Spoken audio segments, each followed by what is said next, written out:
इस क्वेश्चन में a man pulls himself up with 30 degree incline. तो आप देख सकते हैं एक आदमी है जो एक ट्रॉली पे बैठा है, एक रस्सी को पकड़ा हुआ है उसने।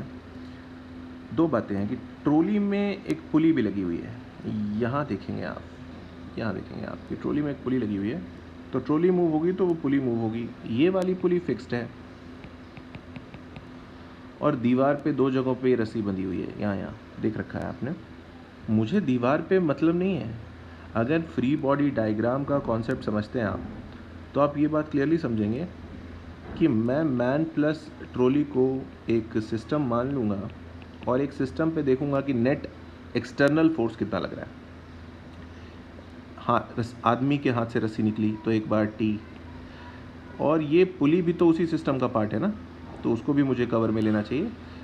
तो यहाँ पे भी दो बार सेम टेंशन, रस्सी तो सेम ही है ना, तो टेंशन हर जगह सेम होगा।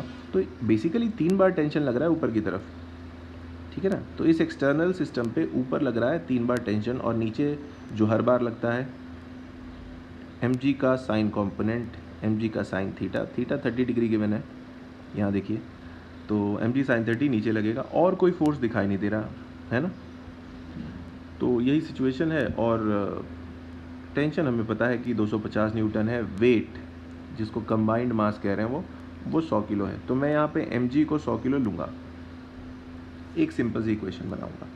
चूँकि एक्सेलरेशन मांग रहे हैं ये लोग, तो एक्सेलरेशन विल बी, ऊपर की तरफ लग रहा है 3t और नीचे की तरफ लग रहा है mg साइन थीटा।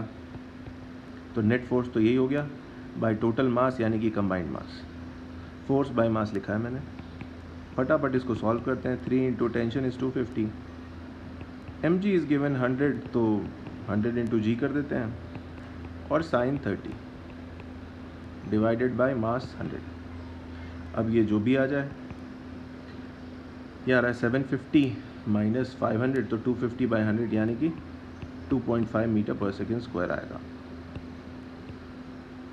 यही आंसर है हमारा, 2.5 मीटर पर सेकेंड स्क्वायर। तो ये जो पुली है, ये जो सिस्टम है, ये ऊपर की तरफ 2.5 मीटर पर सेकेंड स्क्वायर से जाएगा। ये इतना आसान क्वेश्चन है, ठीक है। तो बस कुछ नहीं करना था इस क्वेश्चन में, इस सिंपल से फॉर्मूले को यूज़ करना था, that acceleration is net force by net mass on incline.